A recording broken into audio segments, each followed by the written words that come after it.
So, in our journey to genius, we are only using language as a guide. I am using language, there is no other way. But none of the words that I may talk uh, is the truth.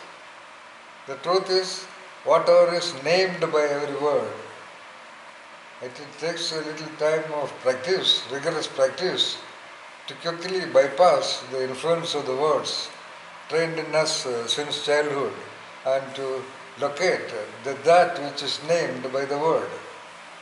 So that which is named by the word genius is of course very subtle, very insensible. It is a state of the body as well as the mind and more of the intellect. So that is left to you. Of course, we will discuss in detail with so many examples and trials on what is possibly that which is referred to by every name, every word in any language. Okay? Alright. Coming back,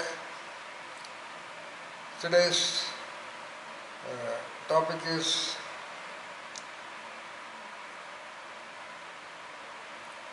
represented by the words "Thou art that." Then what is the that?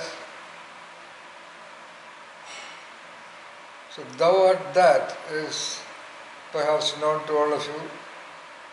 It is just the English word of a very well-known Sanskrit last word of a verse in Rig Veda. No. I think Brihadaranya, there are 18 core Upanishads. I think it is in one of the Upanishads. Anyway, that verse, VRC, ends with the Sanskrit syntax, Tat Tvam Asi, Tat Tvam Asi. Tat Tvam Asi, Ta Tva Vasi, Asi meaning be, Ta meaning that, Tva meaning you are that. So, you are that is poetically mentioned, thou art that. Thou is a classic English term for you. Art is again a classic word for are. So, you are that. So, what is the that?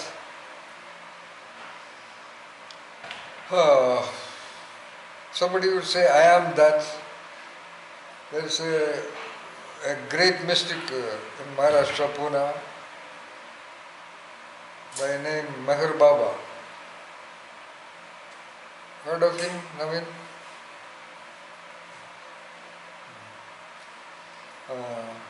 Then probably his disciple, I don't know, his name is Nisarga Datta Maharaj. Nisarga Datta Maharaj. If you type that name, you will see at least 10-20 YouTube videos directly about him, by him. He has written a huge book named I Am That. I think I am that or you are that or something like that. Okay. So it's a beautiful, authentic interpretation and explanation of just the concept of I am that. With a lot of supporting ideas. You can keep that book for your future reading. Very interesting reading. A genius would like to read what this kind of great mystics have already talked about, what you already know.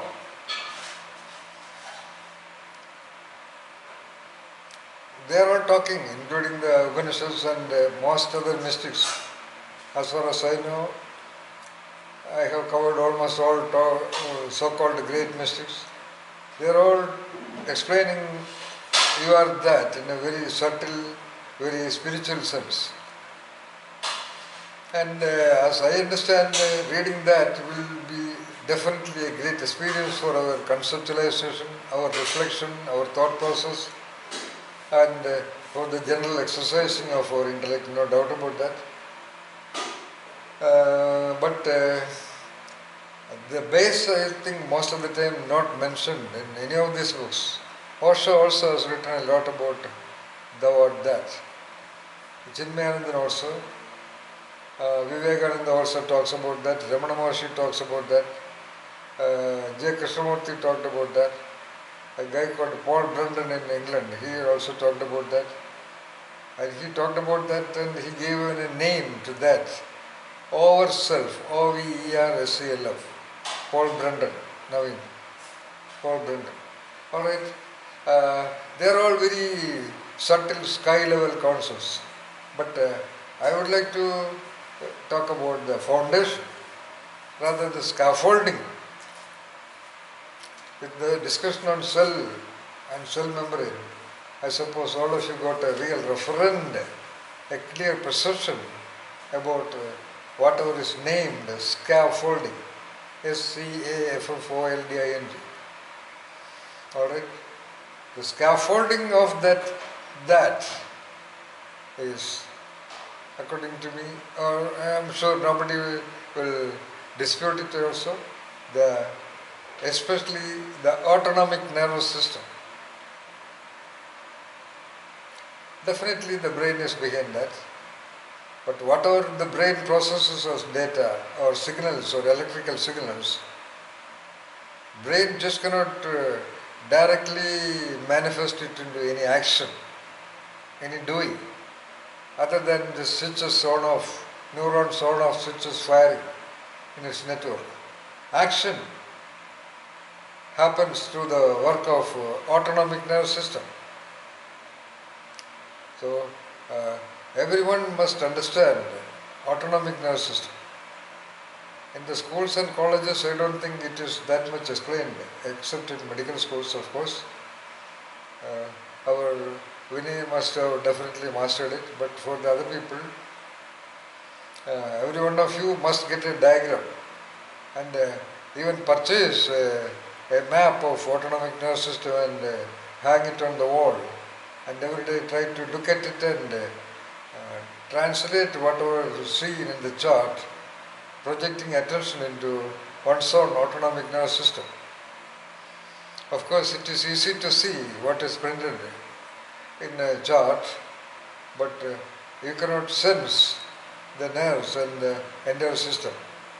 But your attention can go and get settled there. That's enough. Of course, we cannot directly touch. Mechanically, we just cannot touch our body. Do you understand that?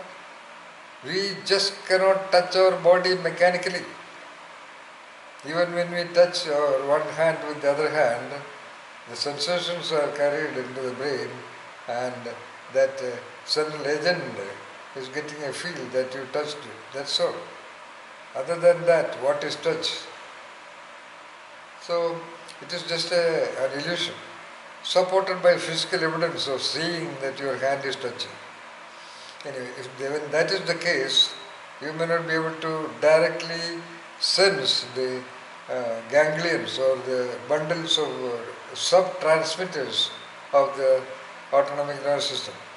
I have just now taken a diagram of the autonomic nervous system from the internet, and I will post it in the video right away.